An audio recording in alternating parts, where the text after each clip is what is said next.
Gaffer, I understand that striker Daryl Clare has now joined on a permanent basis Gateshead following a loan spell there at the Tynesiders. The main reason being that he's indicated to you that he no longer wants to play for Mansfield Town. Is that true? It's been a disappointing week, I must say that. The latter part of last week, I had indication that Daryl wanted to have a chat to myself. With the weather being it was, and obviously Daryl being away from the football club, that wasn't able to take place until Monday. Prior to that, I'd had a phone call from a member of the Gateshead Football Club, indicating that Daryl wanted to join them prior to my meeting with Daryl, which was a little bit annoying. However, I did sit down with Daryl, and I was very disappointed with the outcome of what Daryl wanted. Yeah. What emotions are you going through? Because of course you took so long in trying to get him here in the first place. It wasn't what we've foreseen. The fact is that Daryl was given every opportunity to join here. We certainly got him. The chairman, and certainly I must say Andy Perry, and I spent a very, very long time in trying to secure Daryl's signature, given Daryl's reputation. We certainly considered that what we were getting, and where Daryl was at the time in his career at Rushton.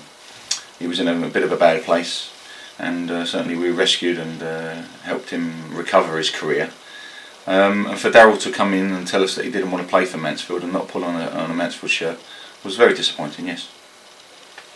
So is this something that's come out of the blue, or have you expected this? Has it been unfolding for some time that he wanted to make a permanent switch to Gateshead?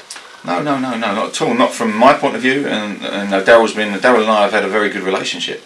However, I can only deal with the facts, and the facts are that Daryl sat in front of me on Monday and said he no longer wanted to play for Mansfield Town and pull on a Mansfield shirt. So they're the facts. I haven't seen this coming because I've trained with Daryl in previous weeks, and we've given him the opportunity when he was struggling with us to go out and get games and certainly help him.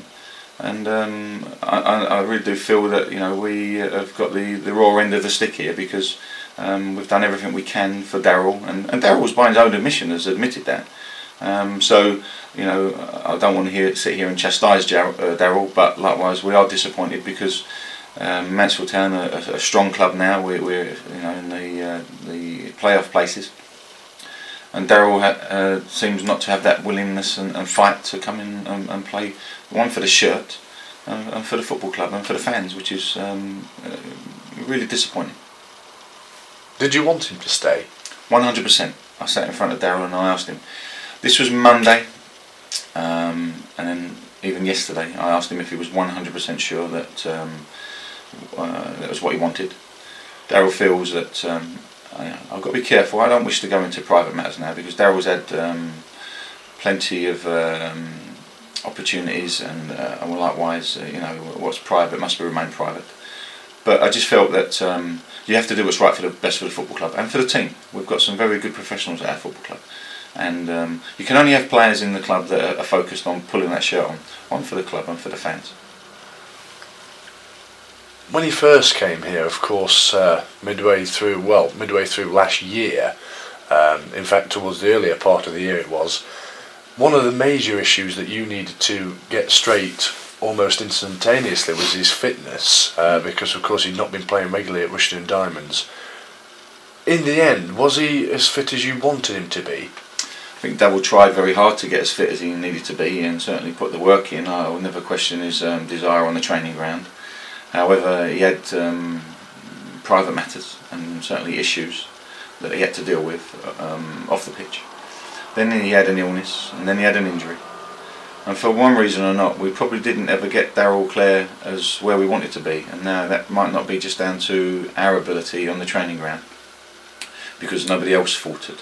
However, it's not for me to question Daryl what he does away from the football club.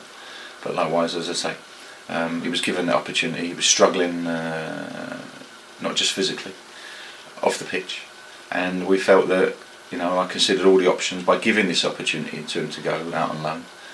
and it's certainly backfired on the football club, because Daryl Clare has come back with a different type of attitude. What about now a potential replacement? Of course, you've got really 3 out-and-out strikers: Carl Perry, Rob Duffy, Jake Spate. Of course, Blair Stewart can play up there as well. That off the top of my head. Will you be looking to replace Daryl?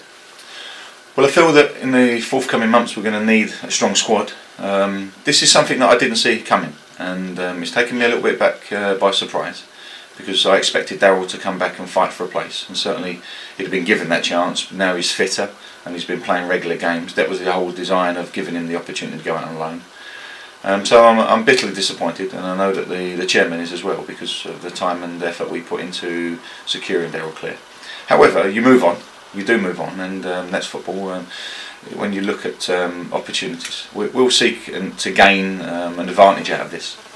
I will be looking at various options, with the attention being on the forward area, whether that's a winger or another flexible striker. You've got to remember, we've scored a lot of goals this season. I think Daryl's only scored 2 for us, so I'm pleased with where we are. But likewise, we've certainly got options to bring players in if we need to, and we'll look at those scenarios should they arise.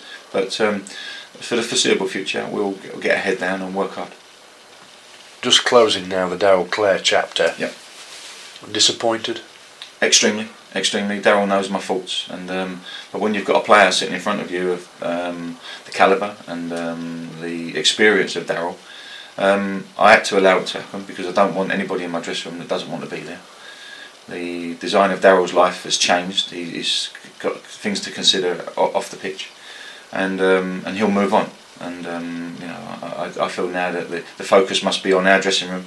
We've got some wonderful characters in our dressing room, and Pez, Duffs, Spatey, Blair, Louis Briscoe, they're all very willing strikers. And one thing, the most important thing for the fans, is that they want to pull on the Mansfield Town Football Club shirt.